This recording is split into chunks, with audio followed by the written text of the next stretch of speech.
cara, como criança, foi criado numa tribo canibal, né? Uhum. Então, esperar que uma pessoa dessa tenha misericórdia, então ele tem esse caminho problemático, que é a sua formação, seus traumas, suas feridas, suas dificuldades, e tem a reação a partir da sua vontade. Eu conheço gente que foi criada nos piores ambientes e falou, não, esse negócio não pode estar certo. Uhum. E saiu dali. Tem gente que foi criada nos melhores ambientes e pegou. Então você tem um Manassés que é filho de Ezequias. Uhum. E você tem um Josias que vai ser aí pai de Amon, né? Então você tem Davi, tem um filho chamado Absalão, tem pais maravilhosos com filhos horríveis e pais horríveis que têm filhos muito bons. Uhum. Então a coisa não é assim determinante. O que é impressionante para a gente? Às vezes você vê pessoas num grau de impiedade, de maldade tremenda, que são atingidos pela graça de Deus. Você vê uma transformação impressionante. E às vezes você vê pessoa que é, digamos, o pecador bem comportado, socialmente adequado, e essa pessoa, por exemplo, entra por um caminho, né, por a sua própria decisão. Então não acho que haja uma pessoa por si só inescapável. Uhum. Hitler tinha problemas de formação, a sua família era uma confusão, uma coisa complicada.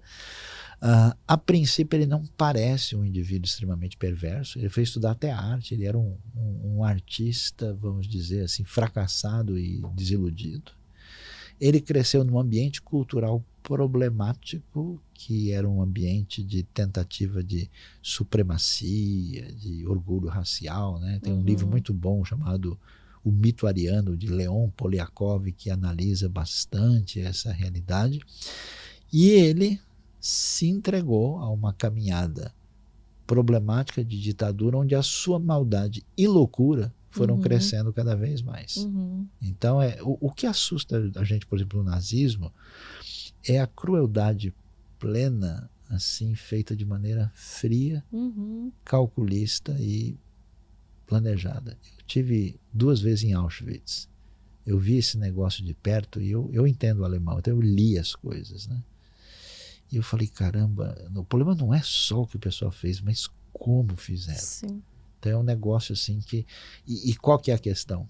Num ambiente de extrema cultura, educação e conhecimento. Grande parte dos carrascos do nazismo tinham PhD. É muita loucura. É a frieza, né? Existe, na tua opinião, uma linha de igreja para certos tipos de personalidade? Por exemplo, a mais avivada, para alguém que... Como identificar a igreja ideal para cada pessoa? Muito boa pergunta, excelente. Né? Tipo, o mais tímido tem que ir na mais quietinha ou ele vai mais na avivada justamente para exercer o outro lado? Eu brinco com o pessoal porque uma vez eu fui numa igreja renovada na Alemanha. E os alemães não são exatamente brasileiros. O pessoal tudo ali meio sistematizado, tudo. Eu tenho um amigo que morou na Alemanha e eu conversou com um cara que convidou ele para almoçar em casa e falou, no domingo que vem você pode almoçar em casa? Então me diga quantas salsichas, quantas batatas você vai comer no domingo que vem, para o cara já preparar o número exato, uma semana antes. Nossa! Então eu fui numa igreja renovada assim, alemã, e eu falei, caramba, um pentecostal alemão não dá um presbiteriano brasileiro.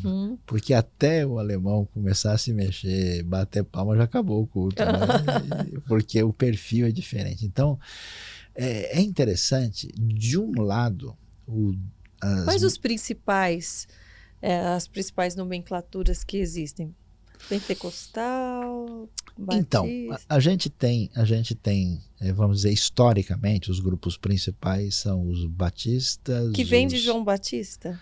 Não. Não? Ainda que eles queiram dizer que tem. Porque eu já li algo parecido. Não se... De onde vem o nome? Eu vou já colocar aqui. Tem os batistas, os presbiterianos, os metodistas e congregacionais, são os grupos históricos mais assim que tem no Brasil, juntamente com luteranos, que são chamados protestantes de imigração e os protestantes de missão. A partir de 1910 começa o movimento pentecostal no Brasil, com a congregação cristã e com as Assembleias de Deus. né? São missionários italo-americanos e suecos que deram início ao movimento. Isso é o que a gente chama de pentecostalismo clássico. Depois houve, nos anos 60, um movimento de renovação de igrejas tradicionais, onde surgiram várias igrejas chamadas renovadas e avivadas. Surgiu um outro tipo de pentecostalismo mais voltado para a cura divina, e libertação, de onde você pode encaixar a Igreja Brasil para Cristo, a Igreja Deus é Amor, a Igreja do Evangelho Quadrangular, a Igreja Nova Vida e, finalmente, a partir de 1977, o neopentecostalismo, que são as diversas igrejas do perfil, por exemplo, da Igreja Universal, Igreja Internacional da Graça, Igreja da Plenitude do Trono de Deus, são igrejas com perfil diferente. E nesse meio, como a mesa ficou cheia de temperos, aí surgiram grupos menores que misturam um pouco de cada um. Então, um pouquinho mais de orégano, um pouco mais de pimenta, um pouco mais de mel, um pouco de sorvete, e vai surgindo uma infinidade.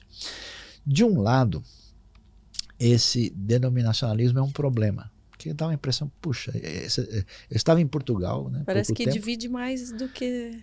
Tem mais denominação do que crente, né? E aí eu conversei com um indivíduo europeu e ele me perguntou, pastor, por que esse Deus é um só, tem uma Bíblia só? Fizeram essa pergunta na Europa e no Japão. Por que tem tanta igreja assim?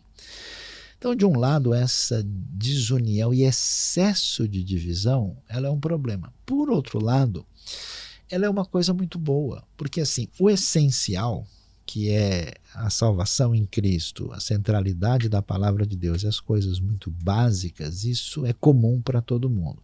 Só que a gente tem diferenças de aspectos teológicos e doutrinários menores, né? Por exemplo, forma de governo, se enfatiza mais a soberania de Deus ou a liberdade humana, se a gente batiza com pouca água ou muita água, então são coisas menores. E a gente tem também um perfil de igreja que se adapta mais para uma realidade social A, B, C e D. Então, por exemplo, o que uma igreja presbiteriana faz, uma igreja neopentecostal nunca vai fazer. Tipo o quê?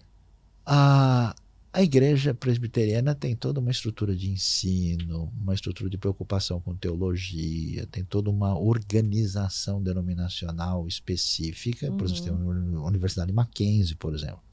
Muito difícil um neopentecostal conseguir atingir de maneira adequada aquele grupo de pessoas. Agora, o que uma Assembleia de Deus faz, de botar os missionários lá, subindo no morro, nos lugares pesados, aquelas irmãs de oração, de uma igreja batista não vai fazer.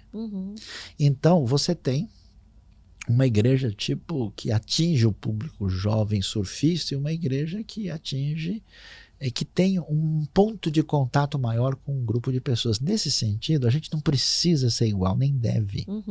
A gente não precisa ter uniformidade, a gente tem que ter unidade e fraternidade. Então eu posso muito bem ser muito próximo e amar o meu irmão dizendo, olha, na minha reunião eu não preciso de tanto barulho assim. Na minha reunião eu quero que tenha mais isso e menos. Não tem problema, cada um pode fazer do seu jeito. Agora, o que acontece? As igrejas batistas, elas têm, digamos assim, um início delas no ambiente europeu de movimento anabatista, que foram movimentos que surgiram na Alemanha, na Suíça e na Holanda, de gente que disse o seguinte, olha, duas coisas importantes. A pessoa tem que ser convertida na sua experiência com Deus e ela deve ser batizada como adulto, como conhecendo, não com uma tradição, por exemplo, que ela vivia no ambiente reformado, no ambiente anglicano ou ambiente luterano. E a igreja não pode se misturar com o Estado nem com política. Ela tem que ser totalmente separada e afastada. E então os anabatistas, com seus erros e acertos, foram muito perseguidos, mortos, inclusive afogados, tanto por católicos como por outros protestantes. Nossa. E o grupo anabatista que mais predominou e permaneceu até hoje são os menonitas. Anabatistas holandeses, na verdade da região da Frísia, e de fala alemã, e que existe no Brasil até hoje e que é uma denominação desse perfil. Os batistas, como nós conhecemos aqui, eles têm origem num movimento que surge de maneira semelhante na Inglaterra, foi para a Holanda, fugindo de perseguição, né? Os batistas sempre foram os mais perseguidos dentro do ambiente denominacional evangélico por causa de posturas particulares. E aí eles foram muito para os Estados Unidos, por causa da separação de igreja com o Estado, cresceram muito lá. Uhum. São talvez a denominação mais forte no ambiente americano, e cresceram no Brasil em outros lugares, e então assim, mais os batistas, digamos assim, eles vão ficar bravos comigo, tá? Mais assim, radicais, vão dizer, não, a gente vem direto de João Batista. Só que assim, a confirmação histórica aí, ela deixa a desejar. Não dá para fazer essa ponte, porque alguns grupos que surgiram na história que pode tentar se colocar como batista são grupos muito esquisitos que fizeram umas coisas que não tem nada a ver.